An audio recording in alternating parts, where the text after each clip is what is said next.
আসসালামু আলাইকুম রহমতুল্লাহি ওয়া সম্মানিত দর্শক, আজকের যে দিনটিতে আমি এই ভিডিও করছি সেই দিনটি যে কোনো কারণে রাজনীতির একটি টার্নিং পয়েন্ট। 2025 সনের মে মাসের এই দিনটিতে সারা বাংলাদেশে যে খবরটি মশহুর হয়েছিল সেটি হলো ক্যান্টনমেন্টে সেনাবাহিনী প্রধান তিনি তার যে অফিসার রয়েছেন তাদের উদ্দেশ্যে বক্তব্য দিবেন এবং সেই বক্তব্যে সবাই যুদ্ধের পোশাকে উপস্থিত থাকবেন। আর আমি যখন ভিডিওটি করছি সেই দিনের খবর হলো যে আজকের এই বৈঠকটি যেটি 9টায় হওয়ার কথা ছিল সেটি আগামীকাল হবে।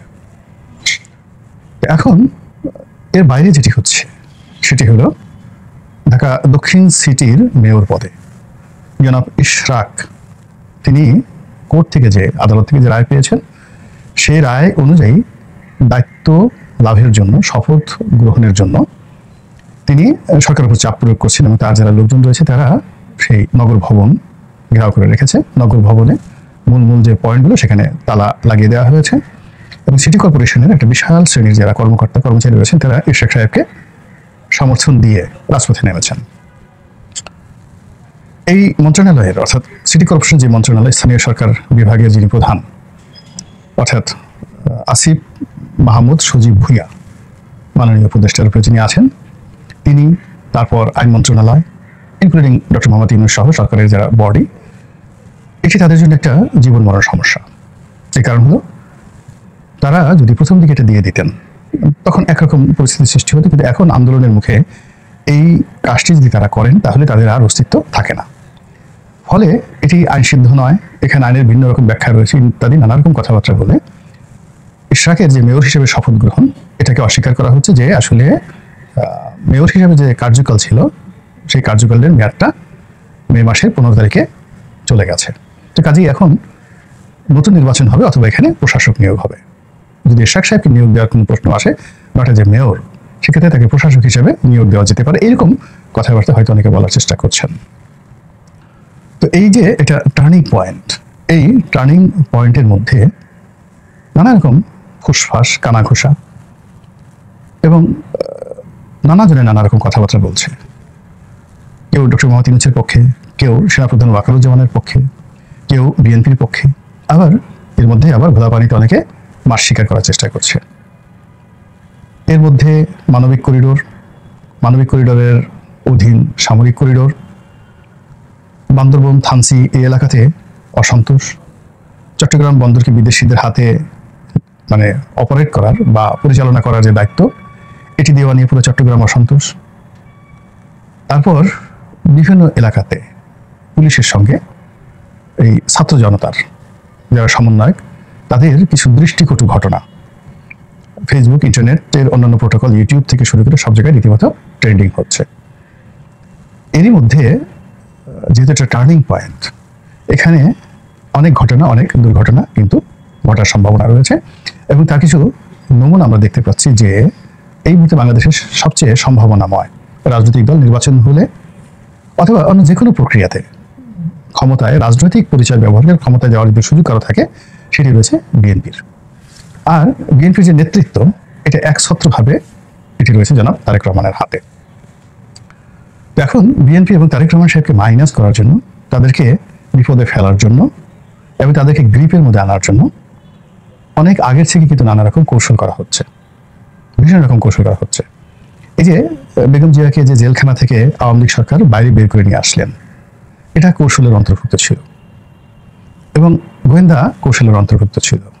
আবার তিনি বিদেশে গেলেন, সেখান থেকে এলেন এবং তার সঙ্গে সঙ্গে তার 2 পুত্রবধূ এলো এবং তারা মানে বিশেষ করে তারেক রহমান সাহেবের স্ত্রী তিনি হাইকোর্টে গিয়ে তার যে মামলা এটাকে রেগুলারাইজ করার জন্য, তার চাকরি ফিরে পাওয়ার জন্য যে বিষয়গুলো, এই সবই কিন্তু একটা মাস্টার প্ল্যানের আন্ডারে এই জিনিসগুলো হচ্ছে। এর বাইরে যে জিনিসগুলো এই মুহূর্তে রাষ্ট্রীয় সংস্থাগুলোর হাতে রয়েছে যে বোমাস্ত্র হিসেবে, অব্যর্থ অস্ত্র হিসেবে, যেগুলো দিয়ে আগামীতে তারা যে কোনো পক্ষকে একেবারে নির্মূল করে দিতে পারবেন। ধরুন একটা 21শে আগস্টের গ্রেনেড হামলা। তো 21শে আগস্টের গ্রেনেড হামলাকে আওয়ামী লীগ ম্যাটেরিয়ালাইজ করার চেষ্টা করেছে নিজেদের স্বার্থে এবং এই গ্রেনেড হামলা দিয়ে তারা অনেক মানুষকে ফাঁসিয়েছে। দ্বিতীয়ত সেই 10 ট্রাক অস্ত্র মামলা, এটা দিয়ে 111-এর সরকার ফাঁসিয়েছে অনেককে, আবার আওয়ামী লীগ সেটাকে কন্টিনিউ করেছে। তো এই দুটো বিষয় আপাতত মানে মনে হচ্ছে নিষ্পত্তি হয়ে গেছে, কিন্তু এই দুটো বিষয় নিষ্পত্তি হয়নি, ছাইচাপা দিয়ে রাখা হয়েছে। এবং যে কোনো ক্রিমিনাল মামলা একবার, দুইবার, তিনবার সেগুলো আবার তদন্ত করা যেতে পারে। এবং এর সঙ্গে যেটি যুক্ত হয়েছে সেটি হলো এই যে জুলাই আগস্টের বিপ্লব। তো একদিকে বিপ্লব হয়েছে, বিপ্লবের সঙ্গে সঙ্গে সহিংসতা হয়েছে। এই সহিংসতা দায় কাদের? এবং এই সহিংসতা মানে যেন তেন সহিংসতা নয়, একেবারে ডিজাইন করে প্ল্যান করে এই কাজটি করা হয়েছে। যে কোনোভাবে হোক না কেন ডক্টর মোহাম্মদ ইউনূসের মুখ দিয়ে ম্যাটিকুলার শব্দটি বের হয়ে গেছে এবং সবাই বলার চেষ্টা করেছে যে তিনি এই পরিকল্পনা করে এই কাজগুলো করে থাকতে পারেন। ফলে কি হলো, তিনি এবং তার যারা লোকজন রয়েছেন তারা আবার ম্যাটিকুলাসলি এমন একটা ডিজাইন করেছেন যে ডিজাইনের ফলে এই পুরো যে দায় তৃতীয় পক্ষ চতুর্থ পক্ষের উপর চলে আসছে। মেট্রো রেল পোড়ানো, সরকারি সম্পত্তি নষ্ট করা, তারপর শেষে সারা বাংলাদেশে থানাগুলোতে অস্ত্র লুট, থানা ভাঙচুর, পুলিশ হত্যা। এবং এই ঘটনাগুলোর ব্যাপ্তি এত বিশাল হবে, সেই ব্যাপ্তির বিশালতায় দেখা গেল যে 1000টা গ্রেনেড হামলা মামলা বা 1000টি যে 10 ট্রাক অস্ত্র মামলা একত্র করলেও এরকম হবে না। ফলে এই ডিজাস্টার দিয়ে রাষ্ট্রশক্তি ইচ্ছে করলে বিএনপি বলেন, আওয়ামী লীগ বলেন, জামাত বলেন, যে কোনো একটা গ্রুপ বা সবাইকে একেবারে তছনছ করে দিতে পারে কিয়ামত পর্যন্ত। এখান থেকে বের হওয়ার কোনো সম্ভাবনা নেই। এবং তারই কিছু আমরা নমুনা ইদানিং কালে দেখতে পাচ্ছি। সেটি হলো, এখানে ধরুন ছাত্ররা আন্দোলন করেছেন এবং বাস্তবতা হলো যে নাহিদ, সার্জিস থেকে শুরু করে হাসনাত বা মাহফুজ, ওনাদের যে একটা কোর কমিটি ছিল যারা আন্দোলনের নেতৃত্ব ছিল, এদের সংখ্যা হাইয়েস্ট 50 জন, যারা পরস্পরকে চিনতেন। বাকি ধরুন শাহবাগ, রাজু, ভাস্কর্যে 2 থেকে 2,500 ছেলেমেয়ে নিয়মিত আসতো, যাদের সঙ্গে এই আন্দোলনের একটা অ্যাডাপশন ছিল। এই আন্দোলন যখন তুঙ্গে চলে যায় তখন এখানে হয়তো 20,000, তারপরে 40,000, তারপরে 4 লাখ, এইভাবে জ্যামিতিক হারে এই জিনিসগুলো বাড়তে থাকে। ফলে এটা কারো নিয়ন্ত্রণে ছিল না। এই বিচ্ছিন্ন ঘটনাগুলো ঘটতে ঘটতে ঘটতে ঘটতে যখন মোটামুটি সরকারের পতন নিশ্চিত করার একটা পরিবেশ পরিস্থিতির সৃষ্টি হলো, তখন এখানে অনেকগুলো পক্ষ খেলেছে। এখন সেটা ডিপ স্টেটের আমেরিকা হতে পারে, র হতে পারে, মোসাদ হতে পারে, কিংবা সরকারের মধ্যে লুকিয়ে থাকা আত্মঘাতী গ্রুপ যারা শেখ হাসিনার পতন চাচ্ছিল, রাষ্ট্রীয় সংস্থার মধ্যে অনেকে হতে পারে। এবং এই লোকগুলো যারা অলনে ম্যাটিকুলাসলি মানে কাজগুলো করেছে, যেগুলো যাকে বলা হয় যে যার পিছনে প্রচুর অর্থের বিনিয়োগ ছিল এবং সংঘবদ্ধ একটা শক্তি দরকার ছিল। যেমন ধরুন মহাখালীর মানে আপনার সেতু ভবন, সেখানে আগুন লাগানো হলো। তো মহাখালীর সেতু ভবনে আগুন লাগানো হলো, তার থেকে একটু এগিয়ে মহাখালীর যে ডিজি হেলথের অফিস, তারপর শেষে ডিজি হেলথের অফিসের সামনে যে পর্যটন কর্পোরেশনের পাশে আছে ত্রাণ মন্ত্রণালয়ের যেটা একটা অফিস রয়েছে, সেখানে যেখানে মানে ওই বাংলাদেশের যত ত্রাণ দেওয়া হয় সেই অধিদপ্তরটা রয়েছে, ত্রাণ অধিদপ্তর, সেখানে আগুন লাগিয়ে দেওয়া হলো। তো ডিজি অফিস, তারপরে শেষে ডিজি হেলথ অফিস, তারপরে ওই ত্রাণ মন্ত্রণালয়ের অফিস এবং সেতু ভবনের মধ্যে 3টি গুরুত্বপূর্ণ অফিস এত দ্রুততার সঙ্গে করা হলো। এবং এটার পেছনে বিশাল একটা বিনিয়োগ ছিল, অর্থের বিনিয়োগ ছিল, যেটা এই ছাত্রদের পক্ষে সম্ভব নয়। হাসনাত, সার্জিদের পক্ষে এটা একেবারে অসম্ভব, অকল্পনীয়, চিন্তাই তাদের মাথায় তখন পর্যন্ত আসেনি। ওদের তখনও মানে এই কাজ করার জন্য যে যতটুকু মানে যা কিছু দরকার তার কোটি ভাগের 1 ভাগ নাই, এখনো তারা ওই জিনিসটা বুঝতে পারেনি যে এই জিনিসগুলো কিভাবে হলো। তো এর পিছনে একটা বিরাট গ্রুপ কাজ করেছে যারা ওয়েল ট্রেন্ড, এই পিছনে একটা বিরাট গ্রুপ কাজ করেছে যাদের পিছনে অর্থ ছিল এবং একটা ক্যাডার ভিত্তিক ছিল এবং এদের একটা সিকিউরিটি ছিল। ঠিক একই সময় গিয়ে দেখেন আপনি মেট্রো রেলে আগুন দেওয়া হলো কয়েকটা স্টেশনে, মিরপুরে এবং আগারগাঁওয়ে, এবং সেখানেও যেভাবে কাজগুলো হলো এর পিছনে ইনভেস্টমেন্ট ছিল, তারপরে সে কারা টাকা দিয়েছে, কি দিয়েছে, ইত্যাদি ইত্যাদি। তো এইগুলো নিয়ে এই সময়টাতে বিভিন্ন আলাপ আলোচনা হয়েছে, বিভিন্ন এক পক্ষ আর এক পক্ষকে দায়ী করার চেষ্টা করা হচ্ছে। কিন্তু এর মধ্যে যেটি হচ্ছে, দেশি বিদেশি গোয়েন্দা সংস্থাগুলো, এখানে ওদের অনেকগুলো অনেক ডবল এজেন্ট থাকে। যেমন যে লোকটা রয়ের সাথে কাজ করছে, কিন্তু রয়ের যে উল্টো পক্ষ, ধরুন যদি ডিজিএফআই থাকে তাদের সাথে কাজ করেছে, অথবা ধরেন বিএনপি উল্টো পক্ষ তাদের সাথে কাজ করেছে। এইভাবে অনেকগুলো ডবল এজেন্ট এর মাধ্যমে বহু পক্ষ এখানে কিন্তু টাকা পয়সা লেনদেন করেছে।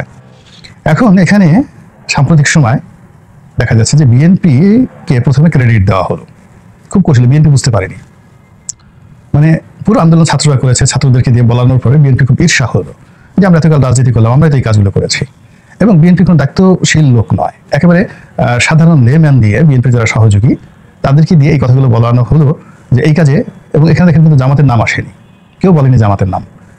অথচ আন্দোলনে যদি লজিস্টিক সাপোর্ট দিয়ে থাকে জামাত সবচেয়ে বেশি দিয়েছে। কিন্তু এই যে কথাগুলো বলানো হচ্ছে, ক্রেডিটটা দেওয়া হচ্ছে প্রথমে, এগুলো একেবারে সরল যে কাজগুলো জনাব তারেক রহমান সাহেবের বুদ্ধিতে আমরা করেছি, অমুক অমুক জায়গাতে আমরা করেছি, সালাউদ্দিন সাহেবের বুদ্ধিতে আমরা করেছি, অমুক অমুক জায়গায় করেছি, গেল ভালো কথা।